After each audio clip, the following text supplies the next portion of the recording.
ñi nga xamante ni ñoo baaxoo di safoo di seetaan seen télévision Leral TV seen émission l'invité de la rédaction ñëwaat na tey comme ni ñu ko baaxoo defee samedi bu jot tey nag ñu fi fas yéene fi am benn gan boo xamante ne dafay yëngu ci wàllum politique ñu koy wax Moussa Diakhaté bu jiite bokk ci parti bi ñu naan convergence démocratique bokk gis-gis nekk yore seen kaddu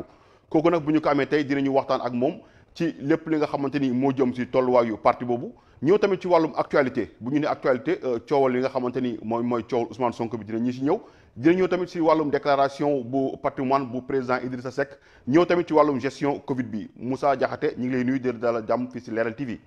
Seydina maa ngi lay fay di nuyu auditeur ak internetu Leral TV di leen sant di leen gërëm di sant lool invitation bi waa Leral TV di wax ni gis nañ béréb bi ni mu yànjee gis nañ ñi ngeen di doxalee itam yàlla na jëm kanam. waxtaan wi ñuy sumb itam yàlla na jur njariñ pour askan wi ñuy seetaan. waaw jërëjëf waxoon naa ko léegi nee naa yow yaa yor kaddu parti bi nga xam moom mooy convergence démocratique bokk gis-gis est-ce que gis-gis baa nga fa ba tey. waaw bokk gis-gis baa nga fa ba tey. ñu ngay bokk bi nekkatu fa. hankay ñu ngi bokk di gis-gis na du ñàkk léeg-léeg xam nga àndin mu am ay wuute gis-gis léeg-léeg mais sur l'essentiel ñoo ngi bokk gis-gis ak ñëpp ànd ak militants yi responsables yi c'est l'occasion ma nuyu le président du parti les militants mais beral nuyoo nag bu amul fenn waa Dakar département de Dakar ak commune de Dakar Plateau bi nga xam ni fa lay militer. mais bu ñu demee ba benn koo xamante responsable la ci biir seen biir parti di nekk député taxaw naan ginnaaw man Pape Diop ñi si des ñëpp ay bojo lañ loolu nga naan ma bokk gis-gis baa nga fa ba tey. waaw xam nga mbaam gàtt na wala ci jur ji la bokk. foo dem rek di nga ci am ñu ànd ak seen dayo seen i tayeef di wax am na ñoo xam ni nag effectivement jaruñ sa jàpp naa ni di leen attarder information mais loolu nga wax effectivement lu am la am na député bu bokk ci ñun bu génn wax ji niru sa jàppee ko ni ay saaga ba tax na man tamit nag jàppoon naa ni itam bu loolu amee parti bi dana am dayo ak fulla gu toll nii itam génn gindi askan wi ñuy déglu parce que wax ju loo xam ne ni tegginuwul rafetul waruñ koo teg ci kaw may massawu au passage tous les responsables de bokk gis-gis ci wax jooju tout en espérant que le parti xëy na day yéex. xanaa amu leen conseil de discipline ci parti bi. am nañ toutes les structures. même bu fekkee ni sooxe na ci doxin yi. et gëm naa ni xëy na ci kanam dinañu réagir. par rapport à cet événement bu ñu ko defulee. parti bi aurait failli parce que bu fekkee ni parti au-delà ci conquête de pouvoir. dafa bokk ci former citoyen bi. mu mën a doxalee taxawin su bennee ne kenn ku bokk si ñun am raaya boo xam ne nii su weesoo yàlla mi ko tuddoon ci jëm parti bi joué na ci mu taxawee nii mel ni ko xaw a saaga xas bu parti bi defe naa ni parti bi fullaam ak faydaam war na ko am taxawee ci c'est l'occasion aussi de décerner une mention spéciale au département de Dakar ñoom rek laa ci dégg ñu addu ci publiquement ak la commune de Dakar Plateau par rapport ak kaddu yooyu nga xam ne ni man ñaawlu naa ko ba fa ñaawlu yem te j'interpelle aussi le président du parti et les différentes structures du parti à prendre les responsabilités qu'il faut pour que yu mel noonu ñu moytu ko ci sunu parti ndax tam nag gis nga politique su ci yiw génnee dara desatu ci mais fàttali ni parti boobu bokk gis-gis kii di président Pape Diop moo ko dirigé est-ce que tey yéen du ngeen am gêne jàkkaarlu askan wi parce que ginnaaw ba ñu leen fale ñu fal ko moom mu nekk député à l'Assemblée nationale lu mu ñëw Assemblée nationale dañ koy compter puusul demul te tey jii am na ñoo xamante tey jii dañoo xaar sax si moom mu démissionné au moins puusal ndaw yi war a mën a toog mais comme gannaaw dañ ko fal toogut Assemblée. xam nga l'acte de démission. c'est un acte volontaire. nit kay xool ba mu doy ko mu jëfee ko loolu c'est la responsabilité exclusive du président Pape Diop moom lañ koy bàyyee beneen bi nag xam nga Assemblée nationale c'est vrai que ni ku ñu fal sant la nga liggéeyal askan da nga fa war a teew soo ko deful def nga manquement ci li tax teewoo fa comme deew ma fa xaw ma nu ñu tëddee waaye itam beneen mbir am na ci ñi nga xam ni ñoom lañ dénk ñoom itam ñu nekk Assemblée nationale war a saytu mbir yi dox yoon ñoom itam bu ñu seetaanee ba yenn yi am ñoom itam am nañ ci part de responsabilité l'un dans l'autre li am solo daal mooy te ma gëm ko man ci politique mooy naa léegi su tee investi d'une mission cër li mooy nga doxal ko ba mu mat ndax bés dina jot nga delluwaat ci askan wi soxla laajaat leen seen i loxo seen i kaddu pour ñu jàppale la te su boobaa bu fekkee ni lañ la santoon na nga ko doxee woon jëfewoo ko na mu demee mën naa am bu ëllëgee mu andi ñagas président Pape Diop dinañu ko laaj ana la lay wax waa Ndakaaru. non président Pape Diop li muy wax waa Ndakaaru mooy du Ndakaaru moo ko fal en réalité liste nationale la mais ñun ci Ndakaaru exactement ñun soxla nañ ko c'est une occasion sax ma interpeller ko parce que ñaare dañu may jàppee rek ku yor kaddu parti mais j'appartiens à une localité bu tudd Dakar localité boo xam ne nii ñun gëj nañu gis président Pape Diop en tant que entité politique. Ah oui daf ñuy ñamal rek effectivement gëj na président Pape Diop amatu leen réunion bureau politique. non dina am mais sommet la loolu c'est au niveau national. moom nag dañ koy fàttali ni Dakar lay militer. war na bàyyiwaat xel waa Ndakaaru ñëw dox si donte. Dakar ay na yéwén département ni muy doxee sooxe na. tardé nañ ci plateau yu bëri parce que actuellement su ñuy wax Dakar te kenn naxantewul. baat yi génn tur yi génn Thierno Bocoum la. Barthélémy Diaz la Bamba Fall la ñu nag ñooñu ñoo bokk génération dafa fekk rek ni ñun suñu département de Dakar dafa sooxe woon mais je te rassure que ni ci fan yu nekk ñu ngi waxtaan ak cadre yi jël suñu destinée en main changer li doxaloon assumer notre responsabilité mais di interpeller le président Pape Diop ni ko at a ngi nii jàpp ñaari at département de Dakar ñu ngi koy ñaan audience pour toog ak moom pour waxtaan ak moom parce que gëj nañ ko gis il y a 3 ans def nañ fi forum libéral gisuñu ko def nañ fi une journée de prière def conférence ak sunu famille que je salue au passage à travers la personne de Ndeye Ndiaye Colobane gisuñu ko te moom li ñu seetlu mooy bu élection amee presque dernier jour bi lañ koy gis Dakar ni ko oui wër Sénégal am na solo parti bi Sénégal yëpp la waaye nit ku nekk daa am cumukaay te cumukaayam Ndakaaru la na solaat dàllam dellusiwaat ci waa Ndakaaru sinon bu soxla jotee su jógee ragal naa ni dina gis loo xam ne ni du ko neex parce que su boobaa itam nit ñi dañu toog ba mu jot mu door a jóg. da ngeen a fas yéene créer benn rébellion ci parti bi bañ parce que gis naa ay communiqué yoo xamante ne yéen dafa ngeen ko muy les cadres de Dakar ngeen taxaw lu nekk keroog den ko bomb ba paa bi keroog yëngal ngeen ko de. waaw y a des cadres xam nga Dakar c'est structuré on a nos cadres et j'en profite pour saluer les coordonnateurs. ñoom Amar Thiaw Yankoba Diène Fadel Ba ak Diallo c'est des gens yu am seeni lecture de la chose politique. di ko jébbal le parti et le président. Il n'est pas dit tout le temps qu'on doit être forcément en phase avec la tête du parti. Politique day am des contradictions mais li gën mu am en interne mais li waral ñaare nit ñi di wax ci presse bi c'est parce que dañ dul jotee ak les instances et le président moo tax j'invite le président mu déglu ñooñu toutes les personnes yu des ci bokk gis-gis dans l'opposition jamono ji di wax dañu soxla gis suñu leader il mérite qu'on les écoute parce que aussi nag c'est pas facile d'être dans l'opposition et souvent di soxla sa kilifa de doo ko mën a jot mais loolu yëpp dama ni bu ñu réorganiser waat Dakar en tout cas moi c'est ma mission réorganiser Ndakaaru occuper les positions et assumer les responsabilités à Dakar parce que bëy day weetu mbote te jot na ñun ñu jël les rênes au niveau de Dakar assumer le parti orienter ko parce que local yi di ñëw dañ cee bëgg a jouer yu mag te loolu je crois que le président Pape Diop ak le parti dinañu ci accompagner dans cette logique. da nga am ambition ci biir Ndakaaru. mais le Bokk Gis Gis a des ambitions réelles. Bokk Gis Gis moom bu ko wax yow waxal yow mais Bokk Gis Gis moom non Bokk Gis Gis lu ci dese di Moussa. non Bokk Gis Gis mu ngi ñëw c'est vrai que nelaw na par rapport ak. non dafa yéen kii rek nelaw ba xandoor Bokk Gis Gis. waaw non on doit aller mais xalum ndeef la lu mu gëm mu jeexul. suñu élection yi passé locale vous aviez 24 maires ngeen amoon. ça c'est vrai ci au niveau national. ça c'est vrai 24 ba 0. waaw loolu itam c'est vrai que c'est une réalité. parce que tam politique lu mu métti rek na ñuy nangu dëgg. amoon nañu 24 maires ci à ma connaissance. actuellement maire bu nekkoon ci ñun des ci.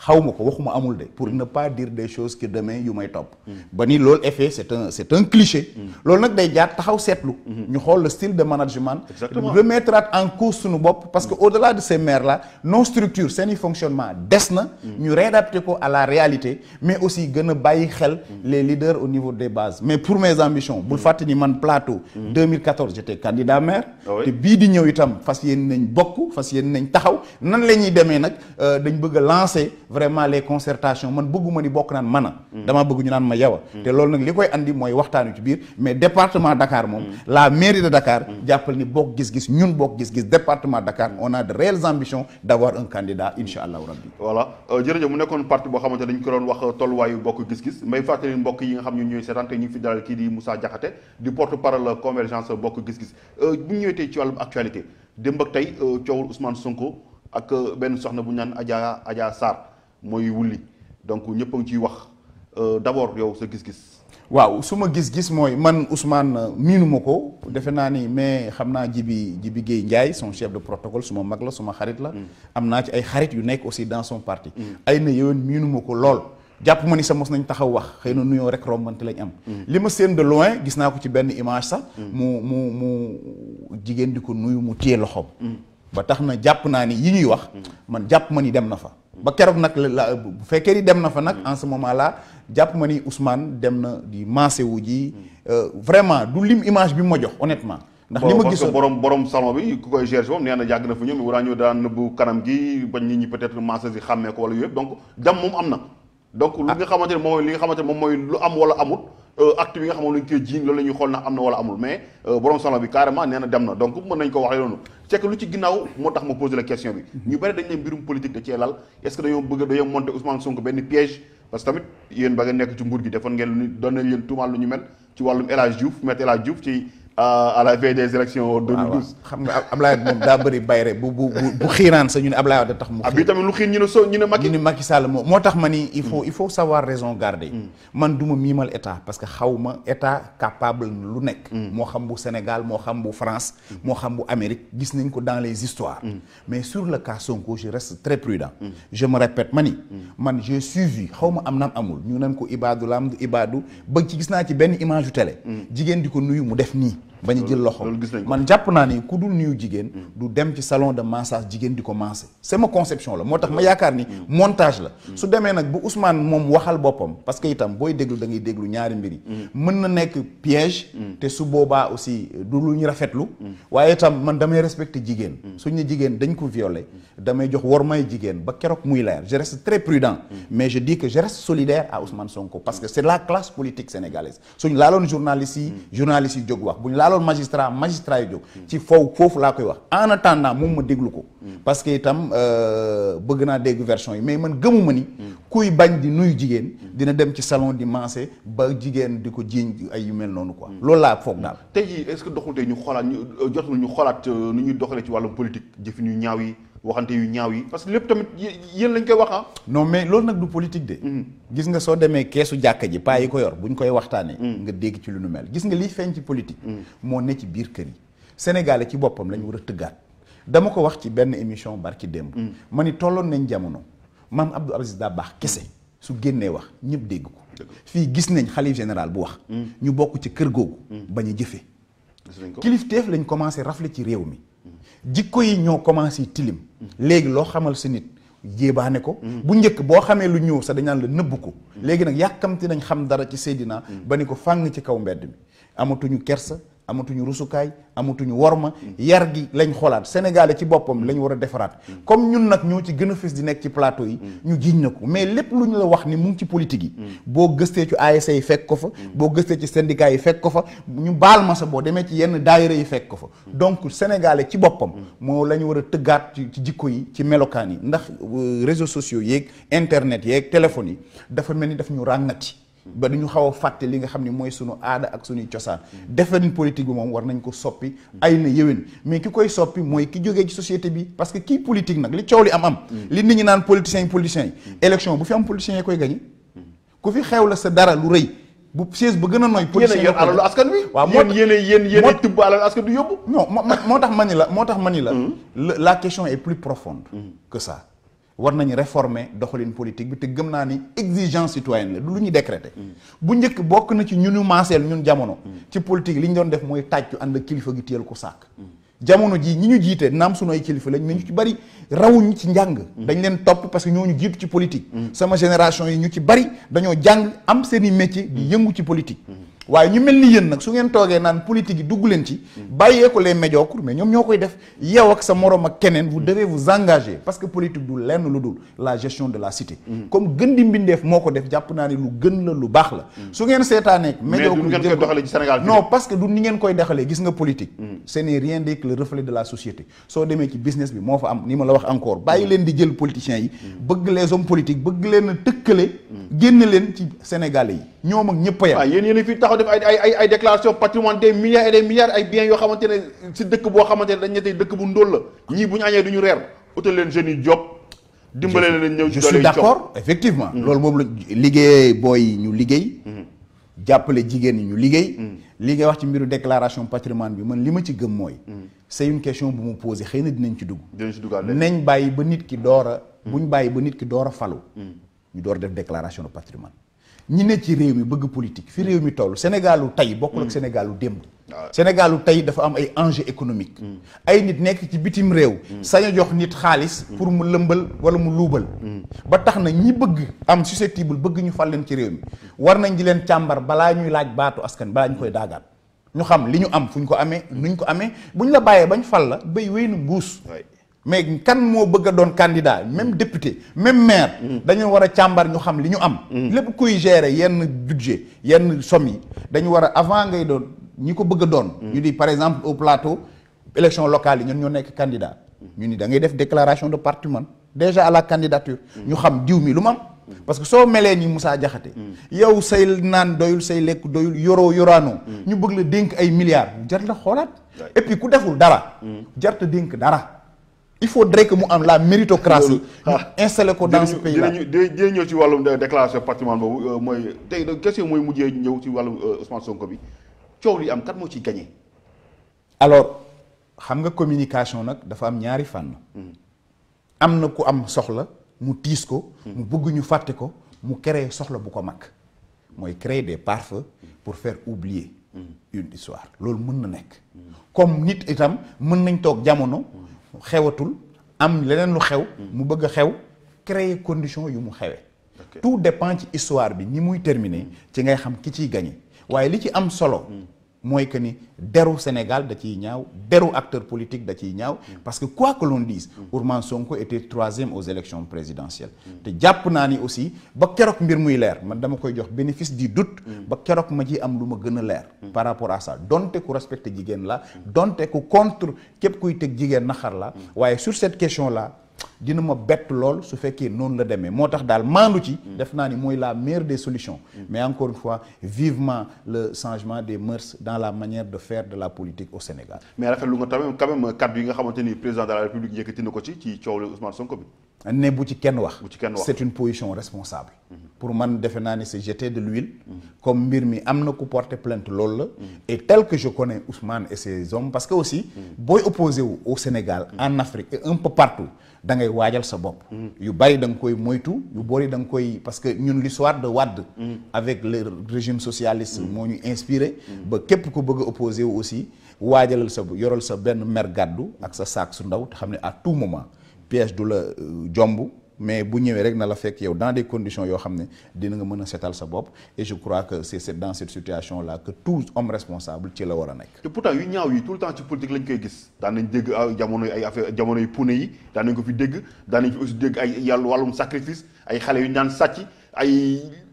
est-ce que jotul tamit ngeen assainir milieu politique bi. xam nga yow da nga singili politiciens yi. c'est vrai non question singili parce que un politicien laa jàkkaarloo te xam nga war a wax dafa am non c'est vrai tu sais. bu njëkk la politique crée l'emploi mais jamono jii ak jamono yu xaw a weesu la politique c'est l'emploi daa am ñu ko def métier gis nga mbir nag soo ci yaakaaree lu ne mu jaral la lu ne et que politique du métier sacerdoce la il faudrait que nit ñi xool ñi ñuy dénk gis nga dama ni ku xaar ba am 60 ans ni maa ngi door a dugg politique nañ ko xoolaat bu baax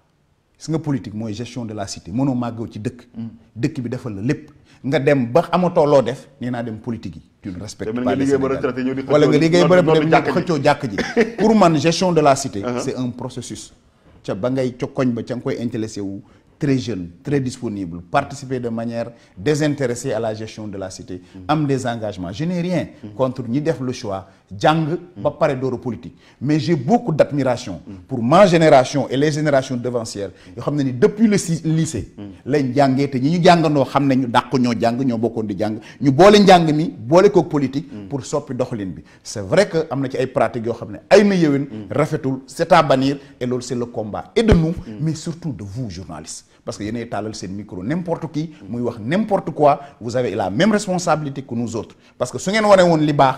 ñi baax yi la ñuy gis waaye su ngeen bàyyee xel bu buzz amee non c'est que yéenay dox ci buzz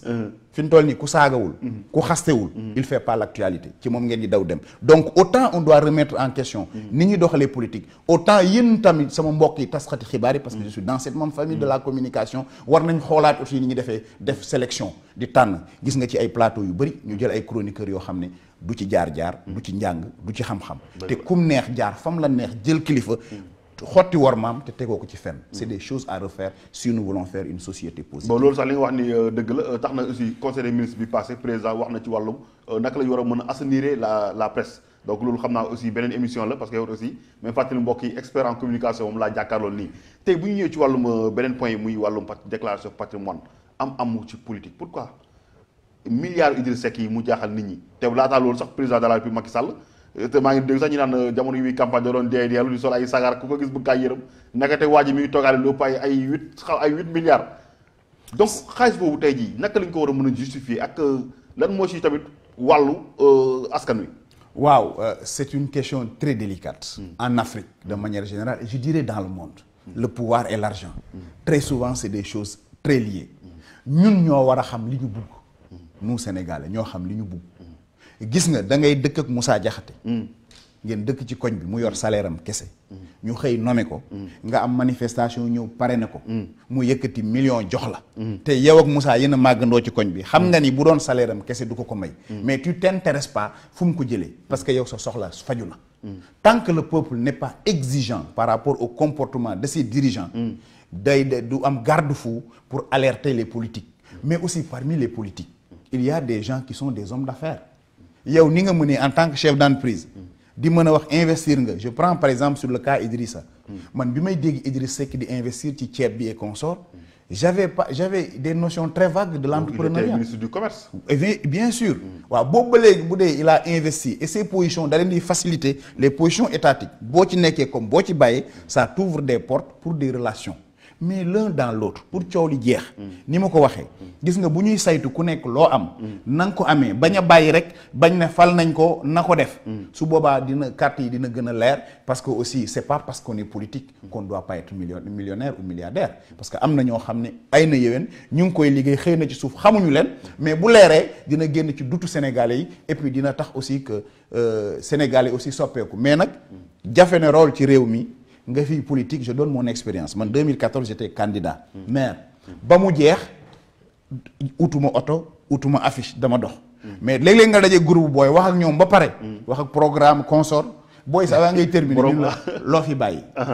lan nga fiy bàyyi et tant que les Sénégalais jouent ce rôle de complice là faciliter et encourager ko tàmmal nag tout à fait non pas loolu lañ ko tàmmal xam nga achat de conscience ñu ngi koy fàttaliku non am na day am mais pour xam nga ku nekk am na njëgam mais tey ak les médias et les réseaux sociaux conscientisation baa ngi ñëw man gis naa ku encaissé élection yi passé ku encaissé mu kilifa xaalis baal ma ci wax ji xaalisu kilifa bu bari mu dem mu jaar fu ñaaw te wootee lu ko xale yi ñu ngi yeewu léegi ku yor sa xaalis consort ba tax na cette question là elle est très complexe te yemul rek bu fekkee dañuy xool rek ñi yor xaalis ndax politiciens yi rek la ndax ñoom rek la pousser la réflexion donc na leer pour tout le monde bu ñu def sélection na leer pour sëriñ bi na leer pour politicien bi na leer pour chef d'entreprise bi nañ am une vision claire que ceux à qui nous confions nos deniers puissent pouvoir rendre compte et qu'on les prépare avant que ñoom ñuy ñëw ci réew mi di gérer moo xam réew la moo xam mairie la moo xam ministère la moo xam direction la balaa koy nit di yor war nañ càmbar xoor lam amoon balay boobu buy génne aussi ñu def ko muy nekk de manière volontaire. est-ce que yow njëriñu OFNAC gis nga ko parce que tamit bu ñuy xool aussi gisaguñ kenn koo xamante ne nee nañ OFNAC jàpp na ko wala OFNAC kii na ko li war en fait gisaguñu njëriñu OFNAC carrément quoi Sénégalais yi ñu bari dañ naan est-ce que OFNAC jotul ñu dissoudre ko. waaw c'est sur la compréhension parce que il faut que nit ñi aussi. foofu ñoom dañu juum OFNAC communiquer wuñu sur leur procédure pour nit ñi comprendre. exactement mais bari na ci réew mi ñu teg loxo ñuy commencer di rembourser te coow jibul ñu yoroon alalu réew mi oui des gens yu ñu jàpp ñu fóote ñuy delloo ndànk-ndànk di fay te coow jibul ñu wormaal leen ci consort mais institution yu mel noonu dañu war di communiquer malheureusement on entend l'OFNAC que buy joxe rapport am sinon dégguñ ko fenn ci terrain bi alors que son véritable rôle c'est pas d'incriminer mais c'est juste d'alerter de conscientiser pour que njublang bañ a am pour que njaaxum bañ a am soo bàyyee ba mu am nga ne ko fésal ko amul pour man il faut anticiper dans la conscientisation boole ci les partis politiques parce que ñun itam ay na yeween bari na ci loo xam ne ñu ngi koy yuuxu ci ñi yor nguur geeg yooyu mais duñ ko waajal suñu ay nit. il faudrait qu'on apprenne à préparer le militant dans nos partis politiques mais léegi li parti politique li ci ëpp benn objectif rek la ñu am mooy dem pouvoir. kenn formeetul militant kenn defatul école du parti amatul en réalité c'est ça la vérité. les gens sont préoccupés que pour nu ñuy def ba falu. parti politique yoo xam ne moomeelu benn nit lay nekk benn nit ba moo koy yore ba keroog muy dem ba mënatul. keneen ñëw loolu mooy beneen réflexion. loolu ngeen war a xeex ci biir. loolu mooy beneen réflexion bu ñu war a lancer. si on est courageux. dans nos partis politiques. autant ñu ni limitation des mandats présidentiels. parce que su ma juumalee li ñu ci bëgg mooy une respiration démocratique. autant ñu ne limitation des responsabilités dans les partis politiques. ku nekk secrétaire général ñaari mandat bu ñett. ñu ni fa la yem da ngay may keneen ñëw donte mën nga nekk jiite parti bi. mais que pour les candidatures ñu permettre ko. parce que li tax ni di dem entraînement. c'est pour que match mu performant. su fekkee ni tàggat nañ ndaw ñi ñu xam ni limitation des mandats day am ci parti bi. bés bu leen yàlla defee ñu jiite réew itam su boobaa day mën a am limitation des mandats. ni ma koy ŋàññilee président Macky Sall ni dañu war a def limitation des mandats te nit ñi d'accord ci. moom mooy aussi laa koy waxee les chefs de parti ñoom tam dañu war a limiter seen mandat moo tax nag le problème donc xam nga boo gis-gis tey jii boo fa jëlee Pape Diop tey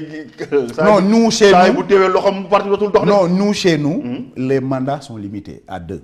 ah oui loolu moo nekk ci texte bi mandat de combien d'années mandat de 5 ans je crois kon def na après 10 ans non des na ay at 2012 ngeen taxawal bokk waaw des na 2012 waaw des na at wala du genre en tout cas loolu moo nekkoon ci suñu règlement fond je sais pas ndax c'est maintenu ou pas mais moo war a am il y a des débats yoo xam ne sunu génération ñun dañ ko war a poser et puis Seydina te dafa jot il va falloir am na question yoo xam ne ça transcende nos partis. Il y a des consensus forts yoo xam ne il faut refuser que notre génération bañ ci toog parce que sunu grand yi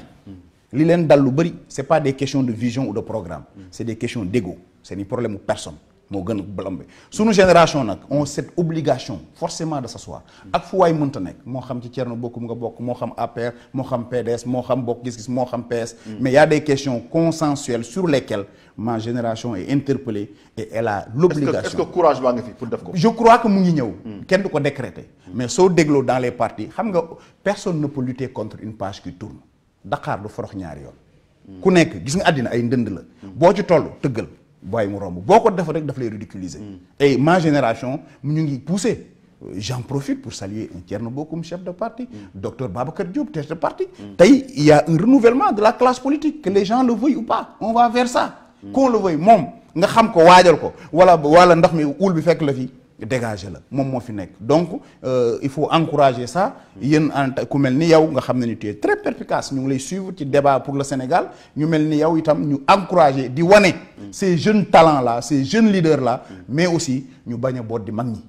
moi je pense que ni kilifa yi nga xam ne ni am nañ expérience bi mën nañ nekk di accompagner les jeunes parce que je crois sur des questions exemple lay joxe sur les questions parlementaires au Sénégal ñàkk a déglu Doudou Wade wóorul c'est c'est l'un des meilleurs du moment sur les questions parlementaires mën naa juum c'est mon appréciation c'est l'occasion aussi de saluer Serigne Mbacké Ndiaye parce que daf ma cité juróomi yoon ci télé boole ma ci ndaw yum yaakaar ni ëllëg mën nañ c'est une occasion ma rendre ko cet hommage parce que c'est de la générosité nit ki su la defee teraanga wax ko ci télé baax na boo amee occasion sant ko moom li mu doon wax rek mooy que ni ñu gën a promouvoir les jeunes pour que l'avenir soit assuré mais aussi avec les aînés pour gagner en expérience pour un Sénégal meilleur mais wàllu ci wàllum déclaration de patrimoine ba tey est-ce que tamit du occasion tamit ñu profité tamit xool parti yi ni ñuy fonctionner aussi ci wàllum finance waaw parce que fan yee gis nañu financement yi nga xam Sonko Pastef lancé woon nañ ko pour seen levée de fonds yi mu juróon coow. mu jur coow lu bari. voilà effectivement war nañoo xam parti ni ñuy doxee waaye defe naa ni non li ñu waroon def état bi. moo war a defaat toilettage ci règlement wu parti ni muy doxee. kii dama yaakaar seen code bi de est-ce que waruñu kaa soppi sax. voilà xoolaat ko parce que en réalité comme la loi est là bu ñu appliqué woon loi bi rek. bari na pour ne pas dire tous les partis. yoo xam ne dañuy disparaître. mais amuñu sax siège. amuñu siège et puis les financements c'est des financements kenn xamul fu mu jógee. alors qu'on doit le savoir. amoon na jamono garaawul. mais léegi nga xam ne ni réew mu pétrole juddu. les multinationales da leen di jaral ñu armer seen homme pour déstabiliser pour mën a dugg. c'est important qu'on soit très regardant. ci ñii politique wala ñi soxla baatu askan mi fi ñu jëlee ay financements et corps. mais na fekk aussi en ce moment là man comme sama morom dans nos partis ñuy cotiser. bañ a yaakaar rek ci benn loxo parce que ku ëmb sa sutura ku ëmb sa soxla ëmb sa sutura. loolu mooy problème mu démocratie interne des partis. c'est parce que ñëpp dañ koy bàyyee benn nit. feuille sa bu ñu ko soxlaa benn nit boobu moo koy def. looloo tax benn nit boobu mooy am le droit de vie et de mort sur le parti. mais nit ñi ñoo war a réorganiser wu xoolaat seen bopp xoolaat doxalin yi pour que démocratie interne am. su ko defee mu am une respiration démocratique régulièrement dans les partis. liberté d'expression ci réew mi ñu ngi koy wax démb gis nañu Assane Diouf si benn télé bu def sortie fan yi tamit Boubacar Seye waxoon na ñu jël ko denc ba berki démb la génn ci kaso bi pour yow recul démocrate daf ñu bëri nee nañ recul démocrate dafa am ci réew mi yow lu si sa xalaat. waaw bu ci wàllu marche yi ci wàllu liberté yi bari na lu bari. jàpp naa ne jarul tëj. ay nit jarul tëj donte. dans ce pays il y a beaucoup à réglementer à assainir. li xew ci toile bi ci internet bi du dëgg du yoon. y a du baal ma wax ñu du je m'en foutisme boo xam ne ñëpp ñoo ko war a xeex. moi je suis pour ñu assainir non pas ñu restreindre. la nuance est très. assainir nañ ko assainir. gën a sensibiliser aussi. sur les droits et devoirs. parce que bari na ay délits yoo xam ne ñu ngi koy def di partager image yu jàmbur te sans son consentement. loolu délit la. vous ne devez pas le faire. nañ conscientiser les gens et puis que toile bi am na ci yoo xam ne moom nañ rëq seen digg. man je suis contre l'indiscipline ak ku ko mënti def fu mënti jóge waruñ ko nangu toog tiimu baayu jàmbur yaayu jàmbur xool fa mu gën a ñaawee nga jaar fa dara du ko justifier dara du ko justifier mer du ko justifier frustré du ko justifier pour man les gens doivent savoir raison garder mais c'est pas aussi une raison pour ce régime là ku jóg rek ñu ne Ñoxor Njaay tëj waaye aussi il faudrait man je coupe cette poire en deux bari na loo xam ne nii jàpp naa ne jarul tëjee nit waxtaan rek sur le café Aminata Dieng Aminata Lo Dieng ànduma ci benn yoon ministre ak député keneen a ci yem réew du droit lañ nekk waaye aussi jàppoon naa ne bu ñu waxtaanoo moom xëy na yedd ko on aurait pu régler le problème parce que on a des valeurs ñun ci réew mi non ànduma ci non ànduma ci parce que de raison de plus xam nga ñi ma mën a baalee sa ki xamul mënuma ko baalee ki xam ba pare di jalgati ak raison bu mënti am ak koo mënti doon dama ni président Macky Sall bu génnoon ci mbedd mi bu dajeek homme de loi da ko war a sargal parce que jëmm jéeg tenue bi moo war saaga moom amul kenn benn raison bu ko mën a justifier waaye comme dellu na si jàmm ñuy ñaan jàmm parce que fii réew mi toll ci mbas mi juboo beeg xeexloo beeg féewaloo bi du andi li ñu soxla mooy boole xol yi tàppe xol yi ñaan ndax mbas mi jóge fi comme yàlla def na retrouver nañ seen liberté c'est à l'état maintenant d'accélérer surtout code de la presse aussi ñu régler ko xam kuy journaliste ak ku ko doonul actuellement mais léegi bu ñu xool dérive yi nga gis ni nekkul ni journaliste ñoo ko def parce que tey jii télé si poche la ñu wax ku damay jékki-jékki léegi Moussa Diakhaté am problème Moussa Diakhaté jël sama téléphone ubbi live la ko moom ba mu saf sap wala ma créé sama chaîne YouTube live la ko moom saf sap xam nga lu tamit état mu contrôlé loolu ku ko def def naa am na cybercriminalité te tegoo ko fenn état dafa war a dal sa kaw sur certaines questions il faut être très ferme parce que jékki-jékki ñëw attaqué jabour jàmm ne dafa doon tëdd ak diw États-Unis xam nga yooyu tamit effectivement mais yooyu l'état doit sévir moi je suis très ferme sur certaines décisions doo ko maslaa sax boo déggee mën ay waxtaan la c'est cadre yoo xam ne ni xëy na du àgg ci intégrité physique wala intégrité morale kenn ku nekk na xoolee sa bopp sa morom li ngay bañ ñu def la ngeen la bu ko teg kenn waaye nag ngir ñu mën a àtte fokk yoon jaar ci yoon waaye yoon itam bu dee ñi ànd ak man bu ñu defee ma gëmm ñi àndul ak bu ñu defee ma dóor su yàggee day jéng yet bi moom na fi nekkal ñëpp ku jaarul ci yoon ñu teg la ci yoon le cas Boubacar Seye jaroon na tëj ak tëji Boubacar Seye li mu wax boo xoolee événement yi est-ce que événement yi xaw ko jox tuuti dëgg itam laaj naa la ko waaw c'est la question que parce que après le président nee na nañ saytu ak lu mënti am la finalité mooy ñu ngi saytu Union européenne tamit ñëw na dëggal ko Union européenne ñëw aussi ñëw ci mbir mi li ci am mooy finalité bi maintenant sur les manières de faire on peut réfléchir et discuter parce que aussi c'est une personnalité de la scène démocratique qui joue un rôle important waaye aussi bu ñu fàtte ni y a pas un citoyen entièrement à part et un citoyen à part entière nous sommes tous des citoyens entièrement à part donc ñun ñëpp ñoo bokk doon citoyen donte maa ngi rafetlu liggéeyam di ko jaajëfal waaye itam lu ñu wax itam nañ koy firndeel comme ni mu defee parce que après mbir mi yey na ñu bari ñu doon ni dafa li mu wax tegu ko fenn ndax Union européenne li mu wax ak li Union européenne sorewul li mu ci rafetlu rek mooy président li ñu mujjee lañu waroon njëkkee balaa ñu tëj nañ dem saytul ko li ñu wax ba mu xool loolu daal laa ci foog mais li ci mujj rek mooy ko ni comme bàyyi nañ ko te dégg naa yaramam dafa sutante yàlla na ko yàlla may mu dellu si jàmmam dox ay yitteem ci jàmm ak salaam amiin voilà may fàttali mbokk téléspectateurs yi ba tey ñu ngi fi dalal kii di Moussa Diakhaté di porte-parole convergence bokk gis-gis fii ci Leral TV bu ñu ñëw tey li nga xam moom mooy actualité gëstu àdduna bi yëpp muy wàllum Covid gestion bi fi mu nekk dafa mel dafa dépassé nguur gi par rapport à première vague bi nga xam Sénégal tegoon na nekkoon na ci rang bu baax jamono bii ñu gis contraire yan relation moo am ci mbir mi. waaw xam nga di masawu ñi nga xam ne nii loru nañ ci. ma sepp ci kenn rek mu symboliser ñëpp. mooy maître Khassimou Touré nekkoon suma mag dina kon sama mbokku taalibi murit ak le président Mamadou Lamine Dramé. yàlla na ko yàlla yor moom itam nekkoon ancien président conseil régional bu Sédhiou. moom itam ñu màggee ci këram. bi ñoom général Niang maanaam ku lim juum. bari na ay kilifa. moom diina Pape Diouf. vraiment ay icônes. yoo xam ne ak surtout sénégalais yi nga xam ne nii. kenn xamul seen tur te ñu loru ci. li may wax rek mooy ni deuxième vague bi gis nga la gestion à domicile bokk na ñu ko accéléré gis nga quarantaine ci ni ñu dëkkee ni mënta nekk ci nekk ci kër ñu ber la néew na ñu ko mën yow xam nga ni néegi benn nit nekkatu ci kër yi ni ñuy dëkkee loolu na ko état xoolaat bu baax parce que itam jàpp naa ni bokk na ci li lawal kii ba pare def couvre-feu ñëpp wàccandoo te moyen ñibbikaay doyul ñëpp mel ni poto sardine ci saar yi ci oto yi ak ci bus yi bokk naa ni bokk nañ ci lu koy lawal l'un dans l'autre xeex bi bu ko kenn jàppee ni yëfu Macky Sall la yëfi Sénégal yëpp la na ñëpp fàtte seen bopp jóg ñu takkandoo xeexandoo ko ndax virus bi xamul opposition xamul pouvoir te balaa ngay wax démocratie wala élection ak ay borom doole nga wër nga kii te mu mel ni sëñ Babacar Sy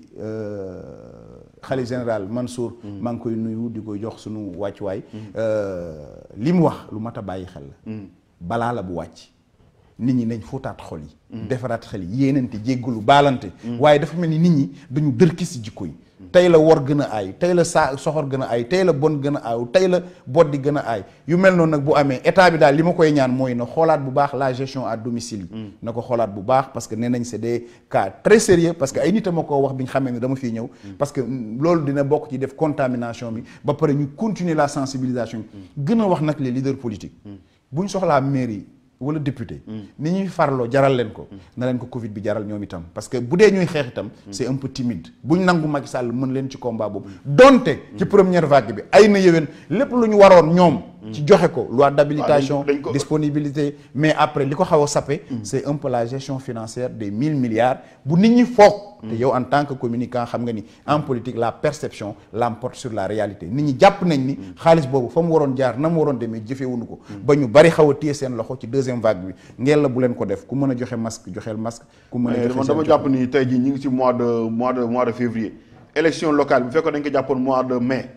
policiers yi ñooy fees ci école yeeg ci kër yi yëpp di joxe ay masque pour gis leen ma loolu nag moo rafetul loolu nag laay wax ni moom rafetul fi mbir mi toll kuy def na nga jóg ku mën ku yàlla may nga mën te am defal te yàlla tax koñ sax nga génne fa maye masque pour man c'est un geste mais surtout c'est des leaders def benn vidéo de sensibilisation posté ko pour man bokk na ci xeex bi mais li ñu gisoon mooy demoon nañu wuy ji président de la république ñu ci bari bi ñu génnee ay na yoon xamuñ lañ fa wax mais le vrai combat c'était investir le terrain dégg naa Decroix ak ñenn nee na ñu ngi ci woon on les encourage mais bu benn politique leader toog ndax mbas mi xàmmeewul pouvoir xàmmeewul opposition te balaa ñuy mën a dem élection jàmm am nit ñi mën a nekk ci jàmm démocratie am kon daal na ñëpp jógandoo ñu àndandoo defandoo say xeexandoo mbir mi yéen ñu yor nguur nag na ngeen yombalal nit ñi li ngeen di wax ngeen koy jëfee ubbi buntu yi ñëpp joxe loxo parce que balaa nga naan naam ne fa te mbas mi jéggi na dayoo. balaa nga naan ne fa mbas mi jéggi na dayoo ñu bari waxoon ni vaccin bi moom mooy solution bi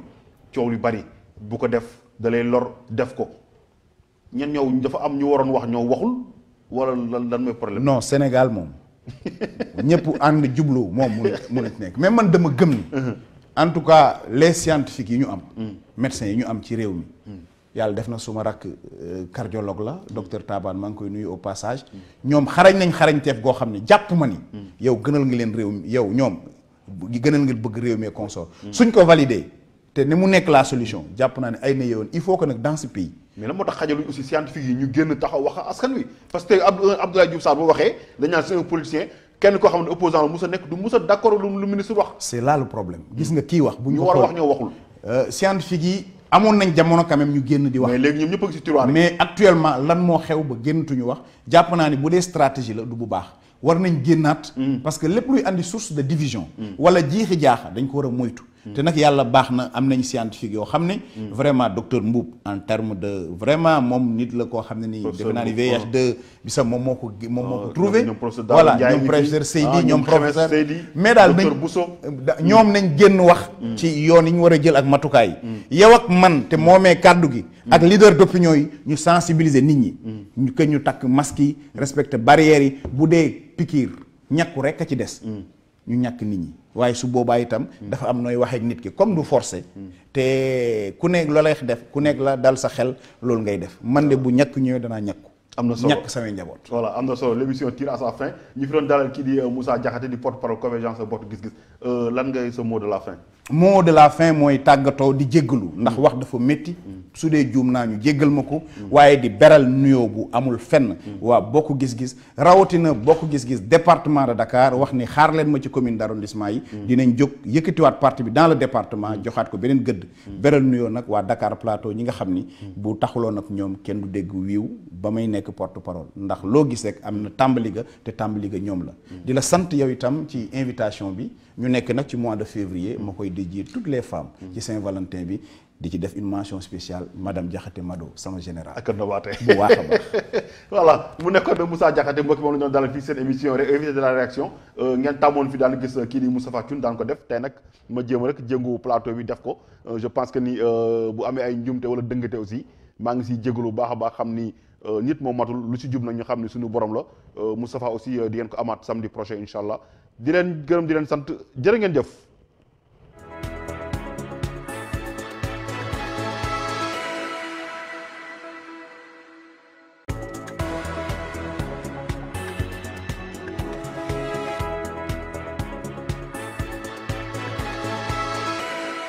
Leral TV di ab télé bu bees bu indi ay émission yu bees tàq ay kàngam yu seen xel màcc lool ci mbir ma ñooy jàkkaarloog askan bi di leen jox ay xibaar yu wóor ci daar waaye itam di amal ay jotaay yu am solo femmes de la semaine les femmes au cœur de l'actualité comme politique la communication politique sur Leral TV 12 minutes chrono top